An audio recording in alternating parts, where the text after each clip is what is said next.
Hello Canada, welcome back to another edition of the Canadian Citizen Journal. I'm your host, alias Tagay.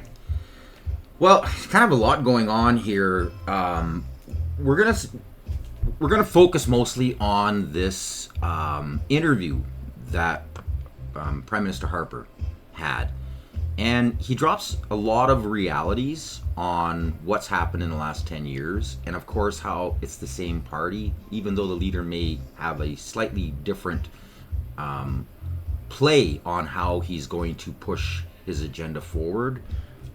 We're still going to be in the same boat. We're also going to deal, just go over this new article. It's again, mainstream's avoiding this. This whole public safety minister Gary Anakasari, he's busted again. There's a lot of people who have come out, and I agree 100%. He should not only step down from his position, he should be removed from cabinet and a new by-election brought forward. But again, this is all because of propaganda. We have a pile of people in powerful positions in our parliament who shouldn't be there. 11 of which we know for sure. And a lot of those names, previous episodes, I've disclosed. Propaganda is how we got to where we are today. Yes, you can definitely blame the leaders because of their poor decisions, but they were able to get these positions because of the propaganda. So again, media is using video clips and sound bites. So I'm going to break it down into a lot better picture of what's going on. And if we have time, I'm going to get right into this entire, this whole Gaza thing with Canada and the UK and France, and just expose the reality of how the media is trying to carry this narrative once again while avoiding what's really going on. What's really going on in the world. They don't want you to know. They don't care about you. They don't. All they care about is their agenda. So let's just start with this article. So the wife of the terror group member that was backed by the public safety minister actually doesn't even live in his riding. Blatant lie. Again, this should be getting like the first 5 minutes, or at least one of the first stories during the national news hours, but crickets. Why? Well, again, they allowed this to happen. So Public Safety Minister Gary Anakasari's claim that he was helping a constituent when he lobbied federal officials to let a terrorist group member resettle in Canada is contradicted by documents on the case. In defending letters he wrote before he joined cabinet that urged border security officials to approve the immigration application of a suspected member of the Tamil Tigers, Anakasari said, or has said, he assisted the man's Canadian wife as an MP. That a constituent, a Canadian citizen with a Canadian child, would want to reunite her family in Canada is not unusual. That's what Anakasari said. Now, MPs from all parties provide letters of support for constituents on a routine matter, he said.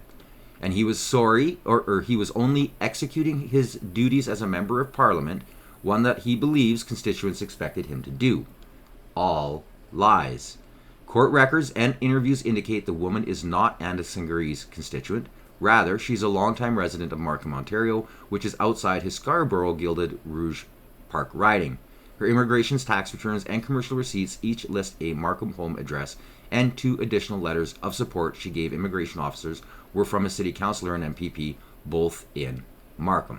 Now, as always, I post all of this information in the description, so I urge you to go ahead and read it. Now, there's a lot more to this story. I don't really have time to get on it today, but there is even crap going down now where there's documents coming out linking certain people within CSIS to have known, and how, like, we need, like I say on many episodes, we need to get a better exposure of who all has been appointed and brought in to powerful positions from the bottom up. We're talking from policing, RCMP, border control, immigration, every aspect, tax agencies, every one of them has been infiltrated by ideologists.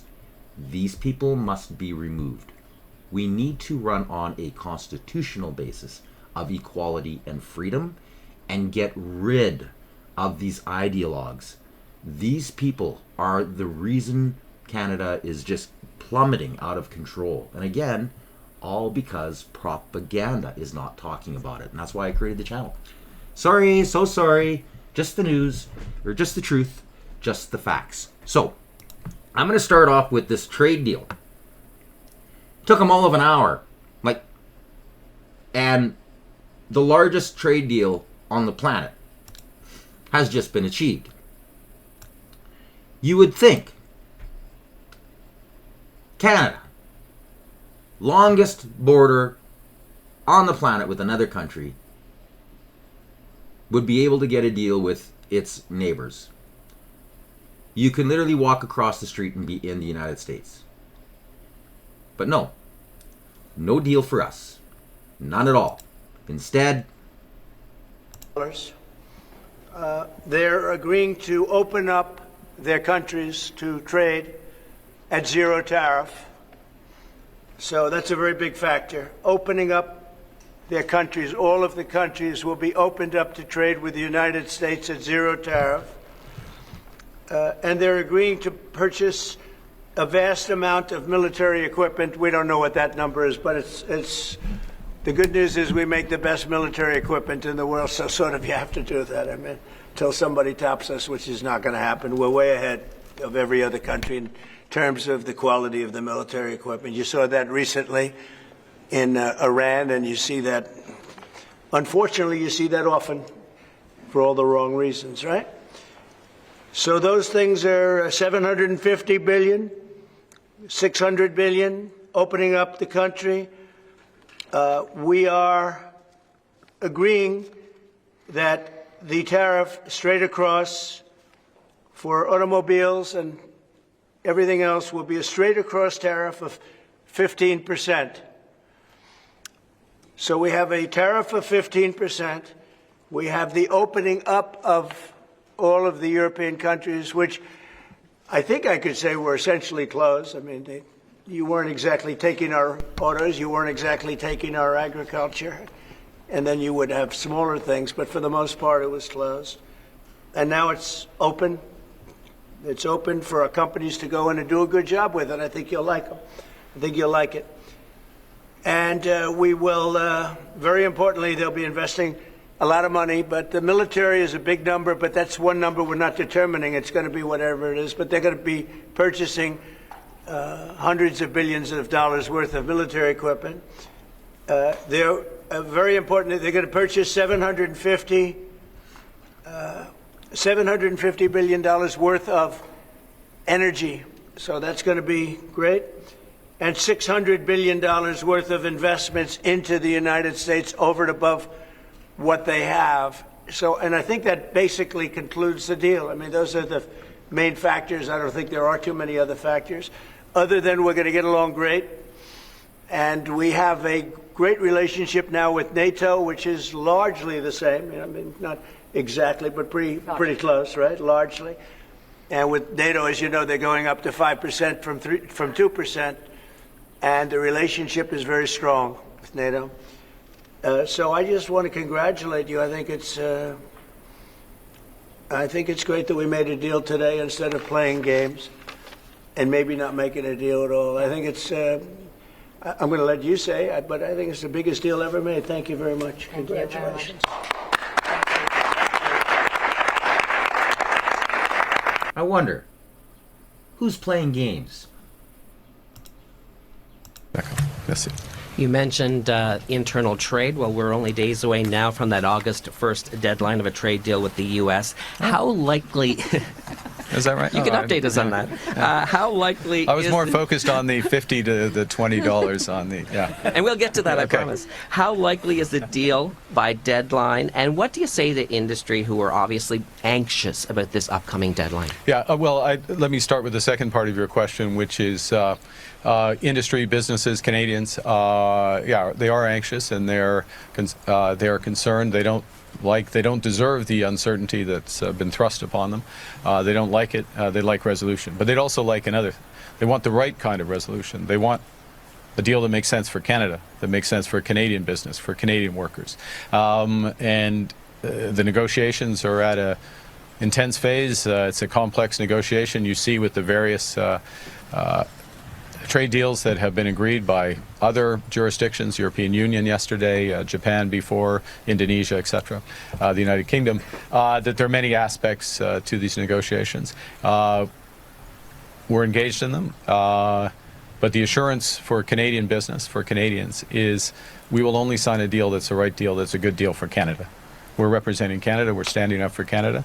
The United States and Canada can do many good things together. We have done that in the past. We can do more in the future, but on fair terms for our country. Can you also ask us what... Says the man who 98.5% of what we know so far that he's invested in is all American. He doesn't care about you people. Never has. He's been behind the scenes in this Liberal Party since the beginning, when the Turd took the Socialist Party over and, well, created the post-national state we are in today. So, I don't know, but we've made a lot of deals in the last couple of months. And then ultimately, as you might as well know, we're going to just, because we have, you have 200 countries, more, but people don't know that. You got a lot of countries. And I wouldn't want to sit down with 200 people and have to deal the way he was calling me all the time. We want this, we got to have that, these are tough negotiators. These are, look, they're smart people, they're tough negotiators. They know what they want. And, but we're going to be setting a tariff for essentially the rest of the world. And that's what they're going to pay if they want to do business in the United States. Because you can't sit down and make 200 deals. But we've made the big ones. We just finished Indonesia. They opened up their country. We just finished. Listen to how he talks about the negotiations. Every one of them, the most important part is opening the country for real trade. This goes right to the core of one of Canada's largest problems, is the socialism of our economy. Supply management is one of the top problems. It has been for decades. It has cost us so much in trade. Everybody's screaming diversifying your market. How can you diversify the market when your market is closed? It's got to go. Listen to him talk about these countries. Japan, they opened up their country. Japan opened up the country. They were totally closed. They opened up to our cars, even to rice. Rice was a big deal. They would never take anybody else's rice. They're taking rice. But they opened up their country. Philippines, we just finished. They opened up their country. They were very closed. I'd love to see China open up their country. So So China, this just dropped right before I pushed record. I have many screens. O'Leary has just come out. The news has just dropped that it sounds like TikTok could go dark. They're going to pull TikTok right out of the China trade deal because of the way China's trying to stay closed. So they're like, well, okay, that's fine. And O'Leary was one of the people who wanted to buy TikTok, and now he's standing back going, well, maybe that's a good thing I didn't really get involved in that too deeply. He's still interested in it as a platform, but they could shut TikTok down. Trump don't mess around. TikTok is huge around the world. Now, what happens if the United States shuts down TikTok. If it goes dark because it's a spy tool that Trump wants opened up so that there is no hidden agendas flowing one way to China, what do you think the rest of the countries are going to do? Or at least should do? It'll go dark. Goodbye TikTok. The art of the deal. The guy's a master, and now he is in the strongest chair on the planet. He's not messing around, while our leader, well, the East's leader, is. Can you tell me a bit about the negotiations to get here? How receptive was Strait Crossing, Marine Atlantic? Oh, it's just boom, done. Yeah, we worked through the federal government worked through, and it's we made the decision, determination of what was right, and yeah, it's just straight. And look, they'll continue to operate and keep it up. They need to keep their side of the bargain, but yeah, straightforward. Thank you. Thank you. Okay, Yeah, so they're good. this has to deal with the bridge, which I've crossed many a times in the past. Now, I've always wanted to see the bridge built, was glad to see it built, because Canada, in order for it to be united, we need to be able to, well, unite it. You need to be able to bring them across. And this opened PEI up to huge trade. The problem being is that that same government has got major issues. They refuse any exploration. They refuse, like, this all could be paid. This bridge, all of this could have been built, ran at zero cost if PEI would get serious about opening up all of their resources and their energies, getting rid of all of this leftist ideology, this socialism. Now, in previous episodes, I pointed out the Bureau, Sam Cooper, the great, the one, the only Sam Cooper, of how interlinked China is in PEI, as well as a lot of bad elements from India. Nobody's talking about it. Previous episodes. And again, I'll be bringing it up again in future episodes because there's still more reporting coming out about a lot of the Beijing ties and how they're using this Buddhist organization to literally rip off taxpayers and manipulate within the electoral system and like real estate. This is incredibly deep.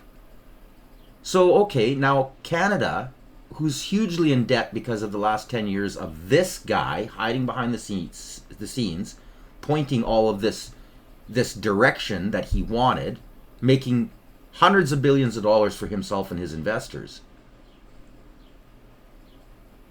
is going to create more debt, dropping the prices on this bridge because he himself doesn't want oil and gas or anything that he's not tied to flourish. And who's talking about this? So CBC News says it'll stay quiet on questions about government subsidies after Prime Minister Mark Carney promised hundreds of millions in additional funding if the Liberals are re-elected. BlackRock's reporter said the broadcast confirmed it would not comment on campaign promises involving its own budget. During the election period, we do have any comment on the party's positions on the CBC, said spokesperson Eric Wright. Journalists were instead directed to previous statement by editor-in-chief Brodie Fenlon, who acknowledged there is an obvious challenge to inherent conflicts of interest in covering ourselves in our public funding. The CBC currently receives $1.4 billion annually parliamentary grant, which is a primary source of revenue. On Friday, Carney pledged to add $150 million a year in additional fundraising increases, while also proposing long-term support that would bring CBC subsidies in line with other national public broadcasters. CBC executives have requested as much as $1.9 billion in total yearly funding. So this funding is propaganda. Now, while they were spewing liberal propaganda, the other party that they love to blacklist and just lie about had figured a way to remove all the tolls off of that bridge. Now, tax dollars were going to be used to start to get the cost to zero, but it was through boost in the economy and investment in resources that were going to pay for it. So the burden wasn't falling on the taxpayers paying more interest in debt. It would fall on the monies being made from taxes off of resources. Crickets. And then we find out, thanks to Blacklocks, that the Canadian Prime Minister won't disclose the compensation to the PEI bridge operator under the new toll schedule. The husband to Anita Anand is the director of the investor that held the 34% stake. It's big money. Now, her husband has already been involved in a scam during the Wuhan episode. Hundreds of millions doled out to supply masks and all these other things that never came to be, that Parliament or the committees were shut down thanks to the NDP and, of course, the Liberals, who wanted to hide all of that laundered money. And we're seeing it all again unfold, and propaganda is helping them pass this blind eye to the reality that PEI didn't just get screwed over with this. They're running around going, hey, $20 instead of 50? Yeah, promise kept. No. The rest of Canada's paying for it, and you're going to keep paying for it because your economy is going to be the same, based pretty much the same off the national debt. And your taxes are just going to keep going up as these losers suck us dry.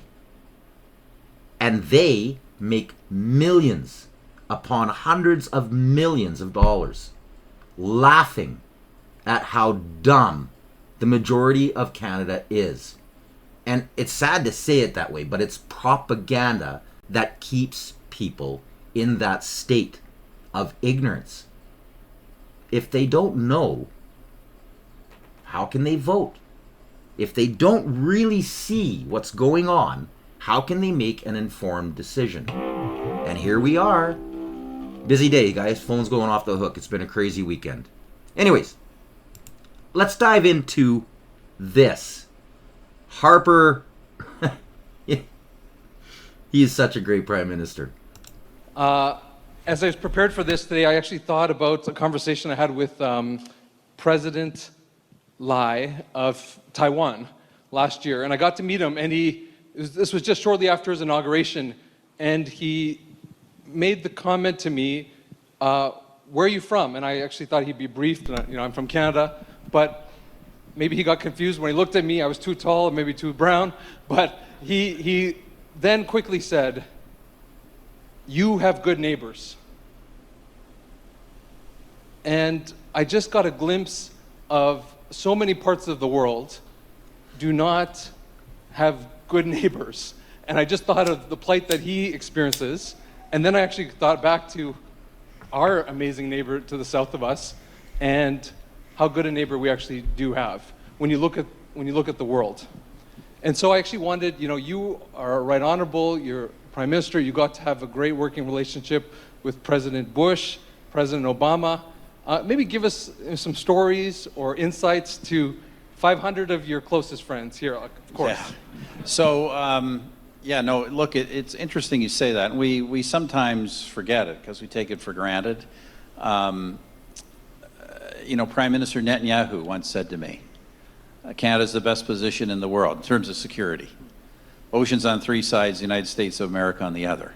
He says, now you compare my position. We won't get into that. But, you usually be reminded of that. I've always thought one of the great assets of this country is our, having the United States as our great really our only neighbor and our critical partner and ally. I think it's been a great asset for this country. I hope that will continue. But look, it's always something we shouldn't take for granted. You asked me about the two presidents. I just completed a draft of my memoirs. Now, I have to be honest, all the best stories can't go in. They really can't. That's why we're here. I'm thinking someday maybe I should just do like Margaret Thatcher, write them for when I die. Look, I'll just say this, and I've said it before. President Bush, President Obama, very different people, different agendas. But, we were 99% aligned because Canada and the U.S. are aligned on the important global issues. I was very different people, but I was never in a room, a summit, where the American president, either one of them, was not one of the best, if not the best, briefed and articulate people in the room. And I thought we did some very good things together. Canada was, at the time of President Bush, he was obviously a president focused on security, especially after 9/11. In my time, we were a significant contributor to the mission in Afghanistan, the multilateral mission, and unfortunately, as some of you may remember, at one point we had the highest per capita casualty rate of any allied country there. So it was a difficult but a meaningful contribution that we made. President Obama came after the global financial crisis, more focused on the economy. We did a number of great things on, with Trans-Pacific Partnership negotiations, border negotiations. It was actually a Canadian who, under President Obama, was actually a Canadian commander who led the mission to Libya. And of course, we worked with President Obama very closely on the global response to Ebola in West Africa, making sure it did not become a global pandemic. So, look, we just had, I always say this to my Canadian colleagues and particularly First Ministers. We're always going to have irritants between our countries, but what's really important is, I think whether the United States likes it or not, the United States has a leadership role in the world, and it's really important as a Canadian that before you get to the list of grievances, you see, how can we be of assistance in that leadership role? So you Spoken like a true leader. Prime Minister Harper, you've been a fierce advocate of free trade throughout your entire career, and have fought almost against protectionism. How do you look at the current world in terms of the protectionistic tendencies that are creeping in? And then two, is free trade now passé? Well, look, I'm obviously concerned about what's happening. And look, just to be clear, I wrote about this in my book, Right Here, Right Now. There are very few trade relationships in the world that are purely free trade. Countries do want to protect things. They do have national security interests, these sorts of things. But that said, we tried to greatly liberalize trade, and we'll talk maybe a bit later about what we did in my term of office. We created almost all of Canada's modern trade agreements except USMCA. Look, that has been the basis of post-war peace and growing prosperity around the world. Now, I do think some really serious mistakes have been made along the way. And, the mistakes along the line of just because you are for liberalized trade, that, the assumption that means that any kind of trade deal is a good deal. And the most infamous, I don't mind saying, is really the terms on which the West, the United States, and ourselves and other allies, the terms on which we admitted China to the World Trade Organization, which essentially allowed China to conduct, in the name of free trade, a neo-mercantilist trade policy. Their policy has not been about the mutual benefits of free trade. It's been about accumulating surpluses at the expense of other countries and using those for geostrategic objectives.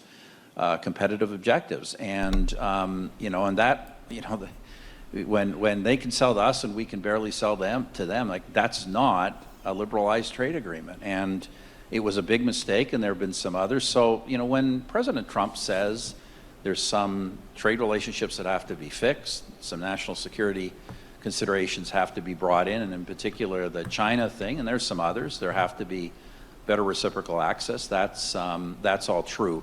But you should be under no illusion. Like I'm an economist, and I'm actually now, my specialty was fiscal policy and economic history, and comprehensive protectionism.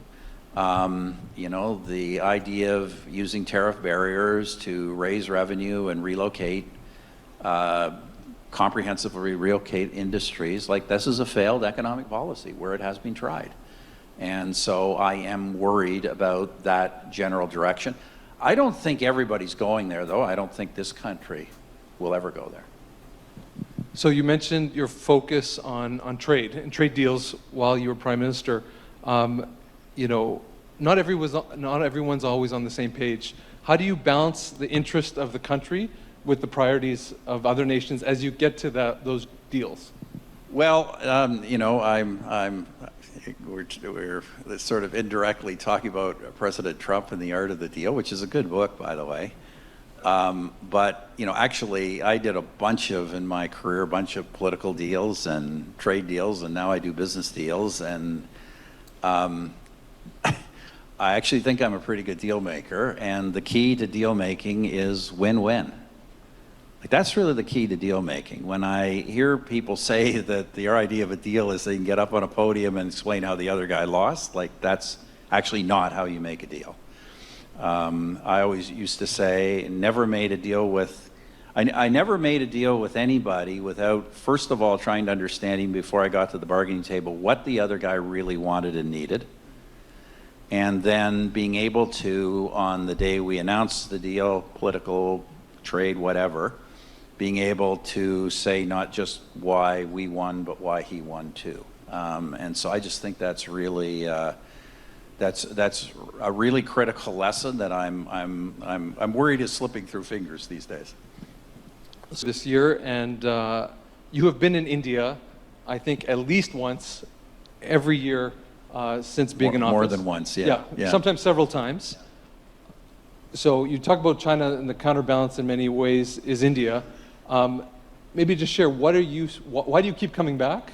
Why do you keep going? And then two is, what are you most excited about India? Well, look, we had a great relationship with India when I was Prime Minister and did the the uranium sales deal, nuclear cooperation. We had important for the province of Saskatchewan. We just great relationships with India, and why did I keep going? I like to say I went there partly because in India I was admired for my sense of fashion. you actually Canadians will know what that's about. Oh, priceless. But no, look, I go there because look, the world right now. I don't sugarcoat things. Like the world right now is a pretty troubled place on a lot of fronts. Geopolitical, environmental, economic, obviously military.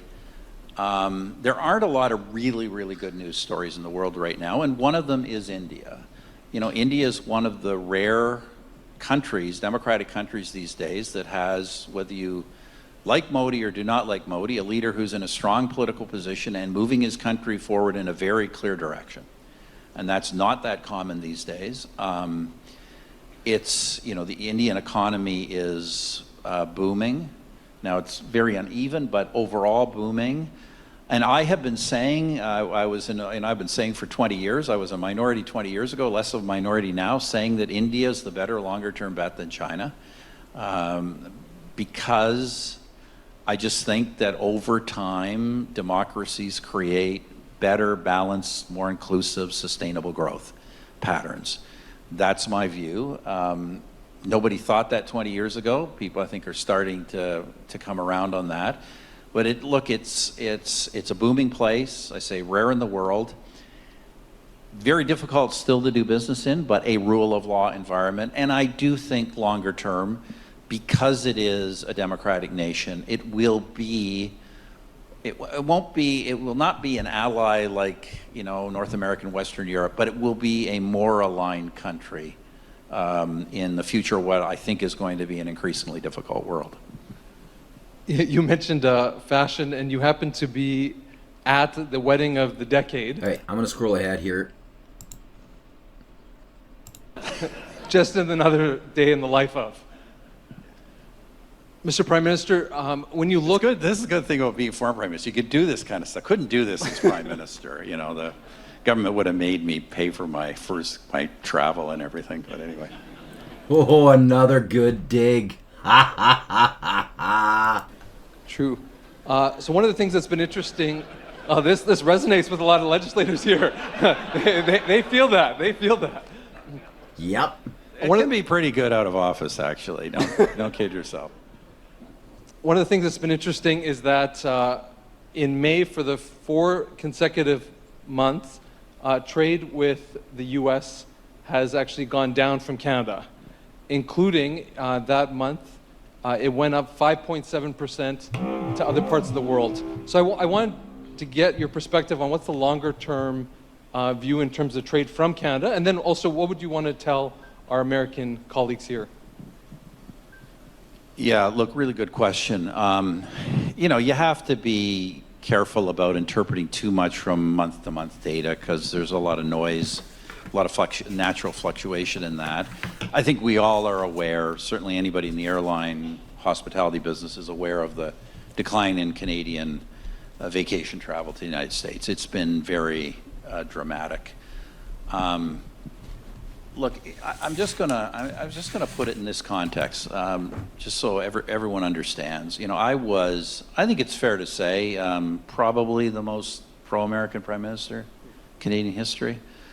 And I tell people that if a year ago the government had asked me, President Trump's coming in, he's talking about big challenges on trade, USMCA, tariffs, what would you advise? I would have said a year ago, this is a real opportunity for Canada to really deepen its economic and security partnership with the United States. However, when this government did actually ask me a few weeks ago my advice was the opposite.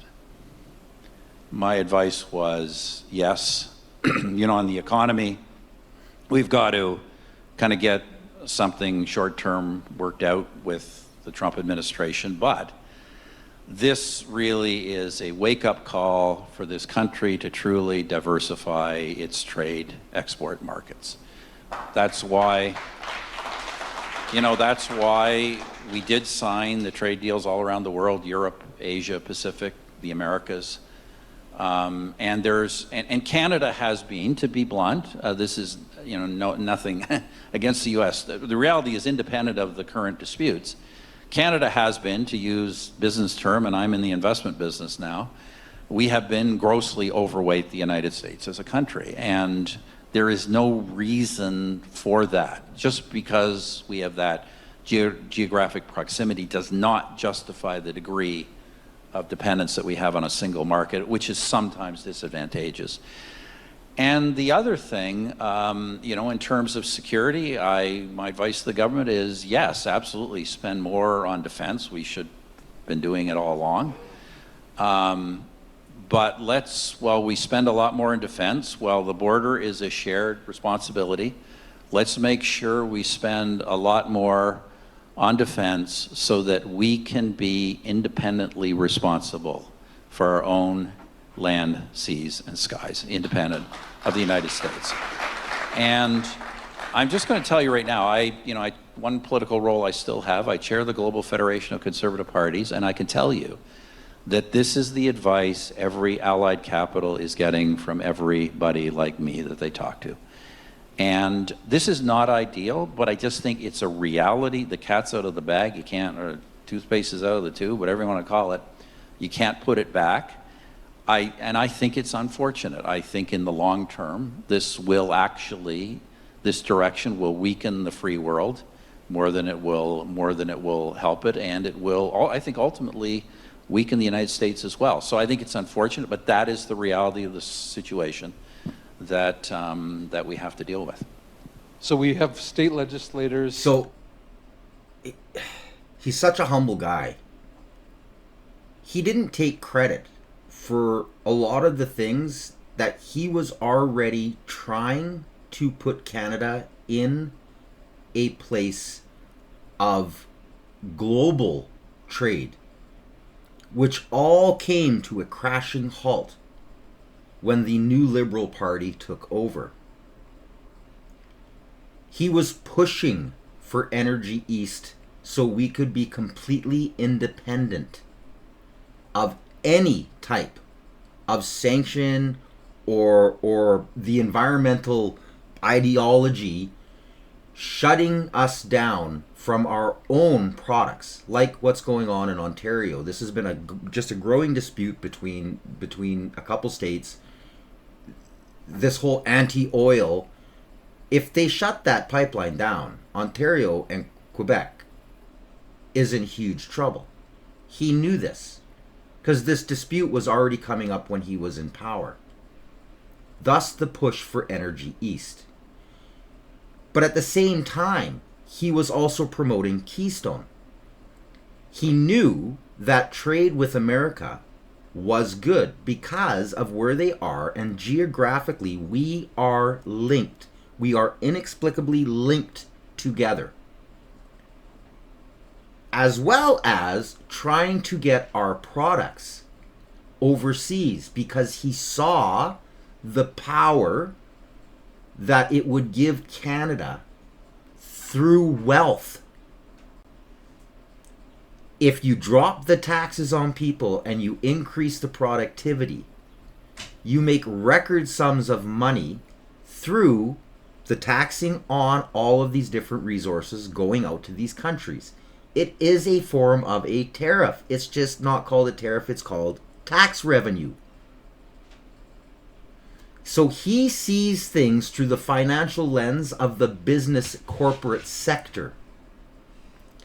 Trump is seeing it in the opposite fashion. Because of the abuse that the world has just been doing constantly to the United States, Trump has taken a retaliatory measures in order to try and get that money back quickly, to pay down the debt, to lower the taxes. Now, he earlier said he doesn't believe it works through how he has studied economic policy. But in the same aspect, it is working.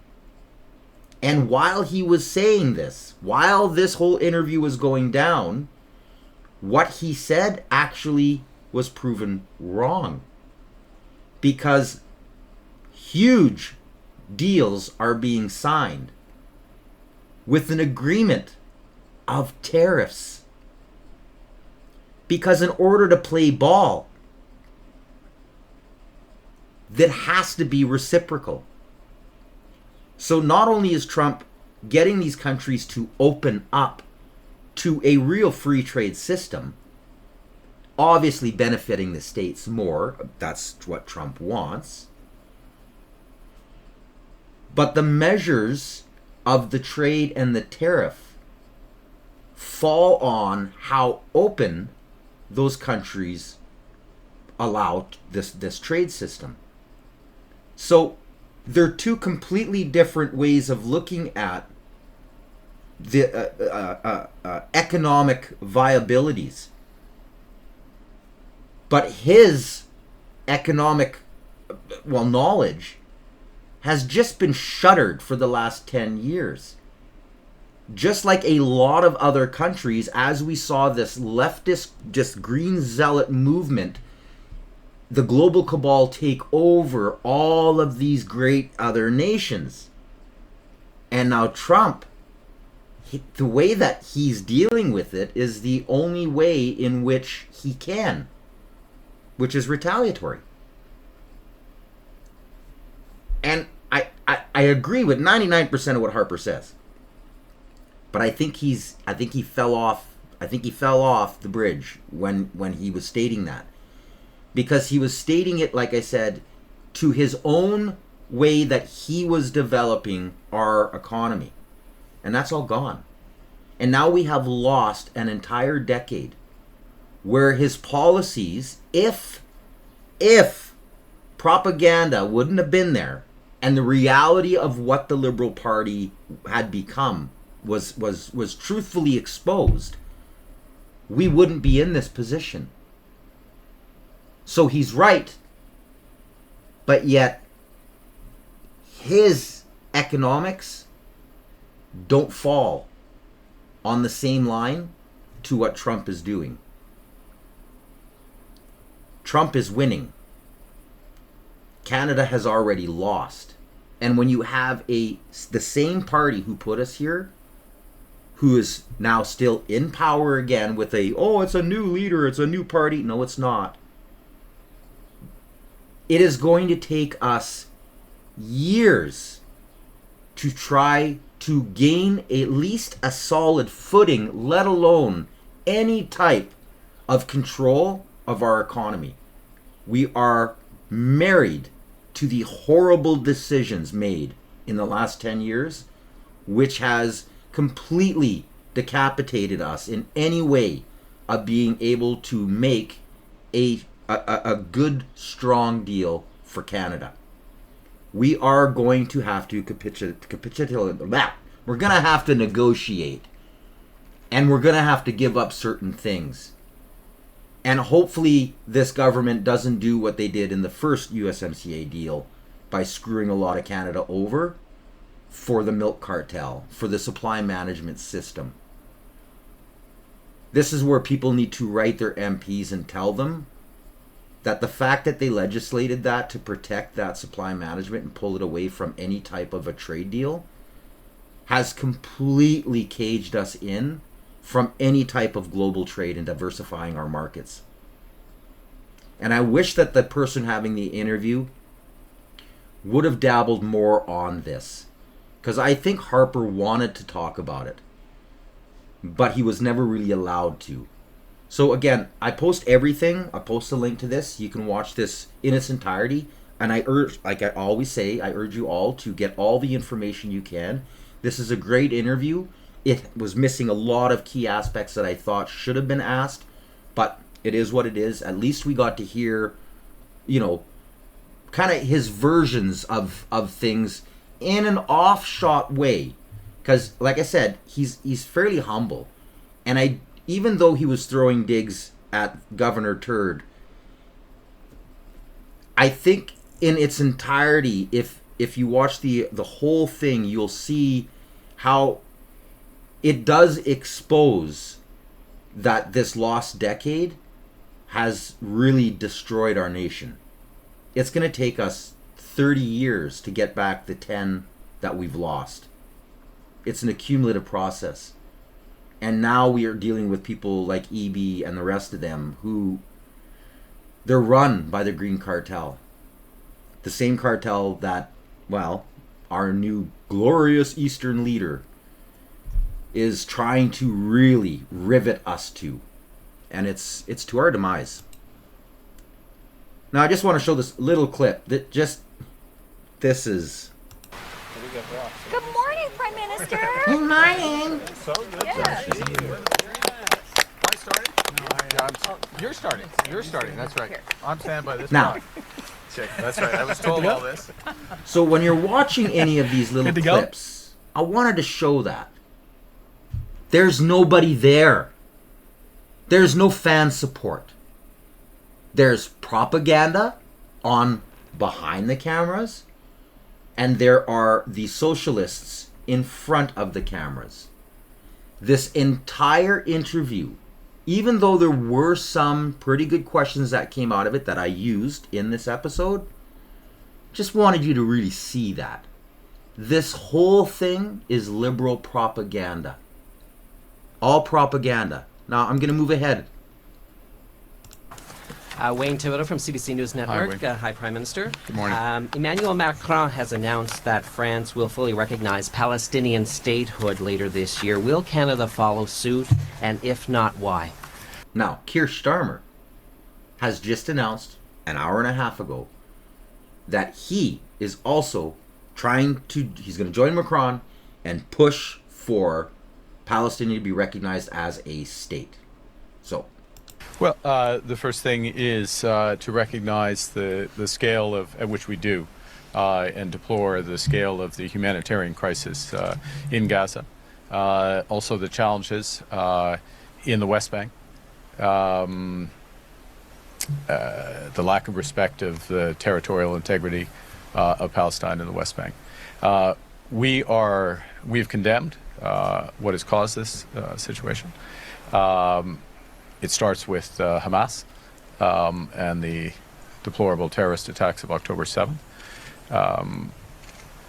We are very focused on the provision of humanitarian aid by all methods, by all parties, Canada included. We have more than $300 million of humanitarian aid that's spring-loaded to be supplied, that has been prevented from being supplied to those in dire need. We welcome the early steps on widening the channels by which that aid can be delivered, that those need to be expanded and they need to be made real. This is about facts on the ground in Gaza to provide the aid to the suffering peoples. The issues around two-state solution, we've always supported and we continue to support the two-state solution with a free and viable Palestine living in peace and side by side in peace and security with Israel. We will work with the international community, work with others to move towards a situation of a ceasefire, a two-state solution that meets those criteria that I just mentioned, that does not include Hamas in any role in a future Palestinian state. And we will take steps that advance those fundamental principles at the appropriate time. What pressure can be put on Israel? Is that something that you and the United States could work on together? Israel has a lot of responsibility. They're hampered by the fact that you still have 20 hostages or so. watch how uncomfortable Starmer is. And the people of Israel are very concerned about the 20 hostages. It's very interesting. You could say they could be more concerned about retribution than the 20 hostages, but they really want the 20 hostages to survive and live to make it. You know, many of the hostages came to my office, in the Oval Office, and I was amazed by, I would ask them the question, was there any sign of love? Was there any sign of, when you were a hostage and you have all of these people from Hamas around you, sometimes 100, sometimes 10, sometimes 2, but you're a hostage and you're being stored in a pipe. It's not even really, a cave, or it's a pipe, a little pipe. And some said they didn't think they were going to make it because they were losing air. There wasn't enough air, and they'd open up the pipe just in time, but they didn't do it on purpose. They just happened to open it. They got lucky. But I said, did they ever wink at you and say, like, don't worry, you're going to be okay? Did they ever give you some extra food, even if it was a piece of bread? Did they ever give you anything during that time? And some were there for 400 or 500 days now, right? It's a long time, a year and a half, more than that. And not one person said there was any love from anybody. In other words, you have hundreds of people, and you see it in the movies where somebody's a prisoner and somebody's helping. You even see it with Germany, where people would be let into a house and live in an attic in secret. You see signs of stuff. I said, did you see anything like, did they wink at you? Did they say, don't worry, you're going to be okay? I ask that question all the time.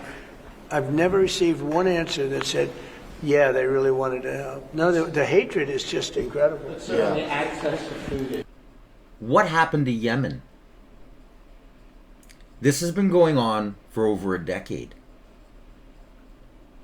Canada has been supplying different types of military arms. Nobody's talking about Yemen, what's happened in Yemen, the loss of life in Yemen, the starvation in Yemen. Yemen's people have endured relentless suffering for years. War, blockades, and inflation have left them struggling to get enough food. Right now, Yemen is experiencing one of the worst famines in modern history.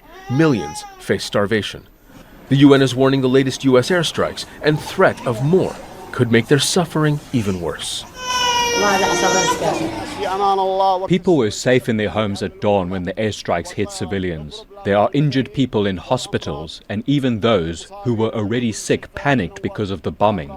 Now, nothing's being said. I watched, like I said, for a decade while these atrocities were going down. All because of this whole Iranian Houthi, like all of these just absolute nasty people. Now Israel finally takes a stand because it has got so bad next door, supported by a lot of these other countries who have been taken over by this hardcore ideology. And everybody's like, Gaza, Gaza, Gaza, Gaza, Palestine, Palestine. When this happens and mainstream isn't talking about it, this just came out. The Yemeni armed forces call on all countries, if they want to avoid this escalation, to pressure the enemy to halt its aggression and lift the blockade on the Gaza Strip. There is no free person on this earth who can accept what is happening. The actions of the Yemeni armed forces express our moral and humanitarian commitment to the injustice against the brotherly Palestinian people. And all our military operations will be ceased immediately upon the cessation of aggression against Gaza and the lifting of the blockade. Since the war in Gaza began in October 2023, the Houthis have regularly attacked ships they believe are linked to Israel. This new phase changes the criteria. It's now about ownership and business ties, not just where the ship is headed. An agreement with the Houthis in May reduced some attacks, but the group reiterated that Israel-linked shipping remains excluded from the deal. This shift could impact global logistics, insurance costs, and port operations, especially for firms with commercial links with Israel. We'll continue tracking the fallout as more companies reassess their shipping strategies. For more latest updates, stay tuned to Money Control. See you in the next report. He's just threatened all-out war. All-out war. Where's the mainstream?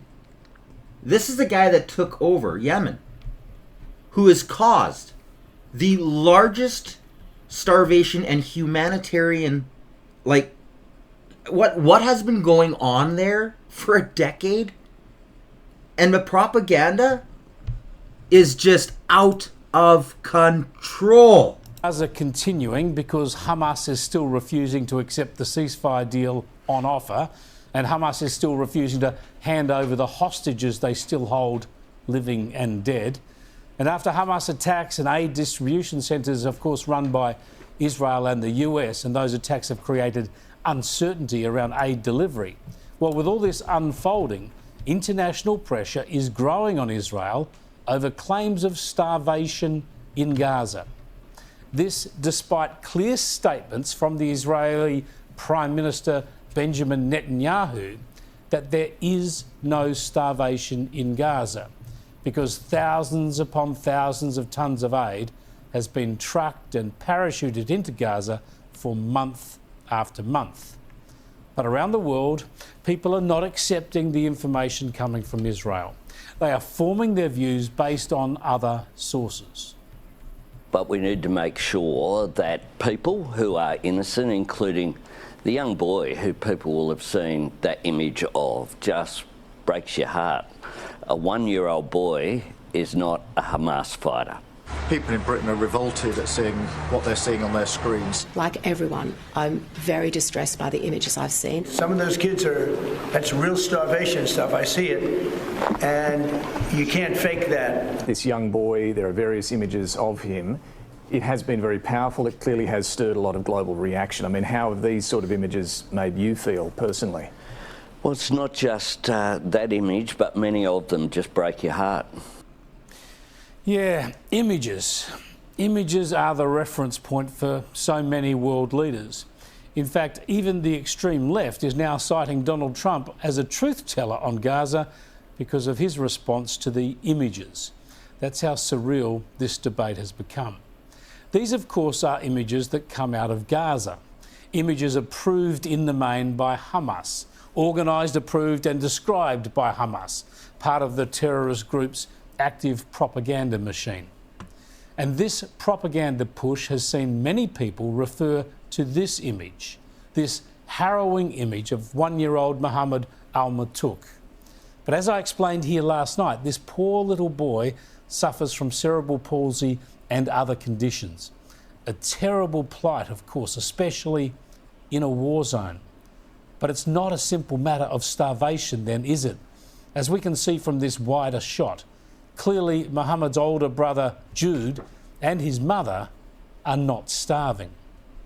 All kinds of images set up, doctored and edited come out of Gaza. They've done all that all along. That stuff's come out of Gaza all along.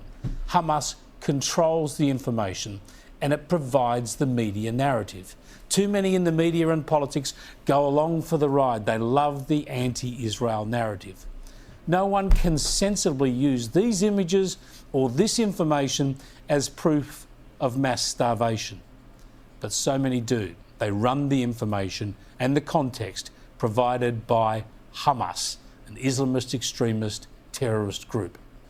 We know how much aid has gone into Gaza, and therefore that if there is any starvation in Gaza, it must be the fault of Hamas for keeping the aid from its people. But also we need to ask why there is such an emotive focus on children starving. Why would adults be fed and the children not? Wouldn't parents ensure that children are fed first?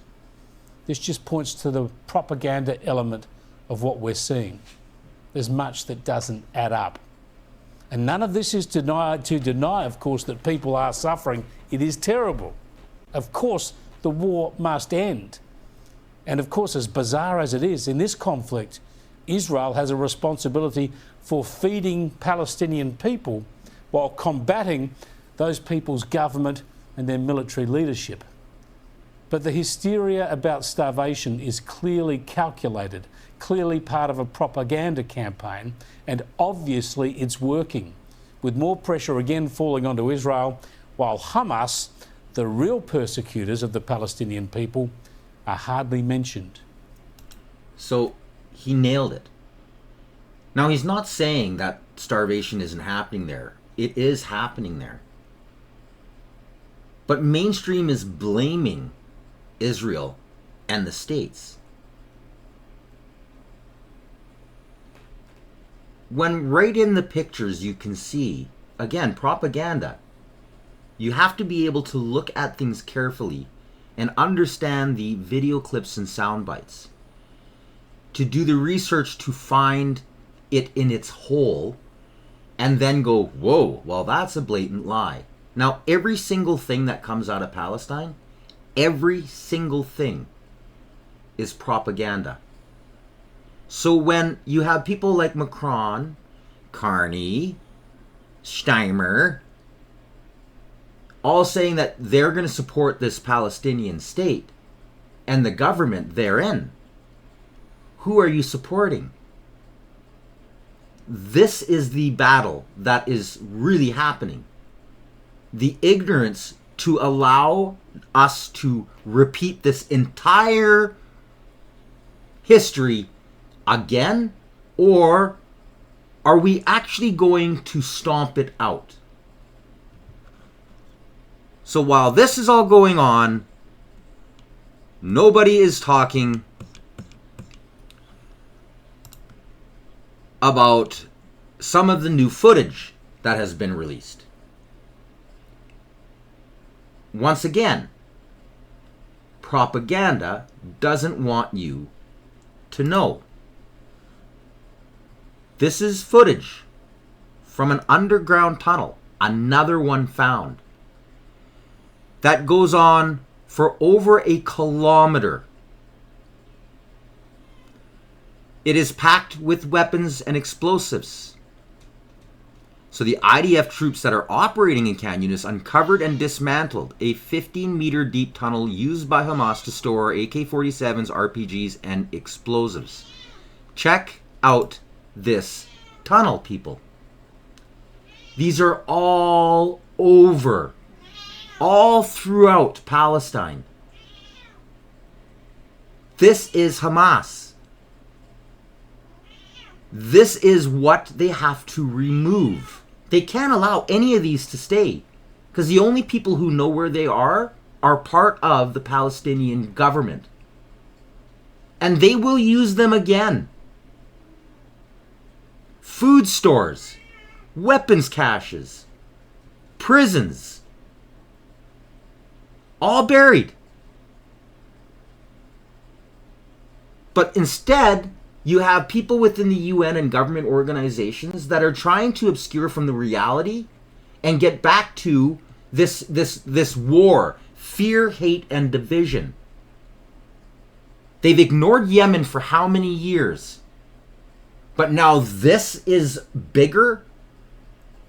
The supposedly famine that's going on there is minuscule. It is a teardrop in an ocean of sorrows that is going on in Yemen and a lot of other countries throughout the Middle East. Yemen in particular. Nothing. Nobody's asking those questions to our governments. Nobody's brought any of this to light. 99% of the population don't even know that there's anything going on in Yemen and that it's been going on for over a decade. Crickets. All crickets. This is an embarrassment. Don't believe anything that comes out of Palestine. Now, I'm not saying that Bibi is 100%, infallible, that everything he says is gospel, because it's not. There's propaganda on both sides. But he definitely understands what needs to be done, and he's trying to do it in the most humanitarian way possible. But he's not just battling Hamas. He's not just battling the Houthis. ISIL, Iran, Syria. He's battling all of the other governments who have voted in positions of power, like Carney and Macron and Starmer, and who are ignorant on purpose to what's going on and what needs to be done. And because of it, Palestinians are suffering. Propaganda. All propaganda. It's just so sad. It really is. Make sure you like, share, and subscribe. It's the only way that people can actually see and witness and actually have an educated voice and be able, hopefully in an election coming up soon, to be able to fix all of these just atrocities that are happening not only around the world, but right here in Canada. You want to talk about starving? Look at how many people are on the streets. Look at how many people are $100 away from insolvency. Look at all the businesses fleeing. People who are passing away right in our hospitals' waiting rooms. Another one just came out in a family suing. We are so broken. And the only way to fix it is sunlight. People need to see the truth. They need to see the reality. Sorry, so sorry. Just the truth, just the facts. I hope you enjoyed today's episode. Like, share, and subscribe. If you are, punch that notification bell so you don't miss any future episodes. Check out a lot of the graph, guys. I got one of my shirts on right now. Fabulous. Great quality. Love it. Until next time, I'm Alias Tagay. You've been watching the Canadian Citizen Journal. Stay informed.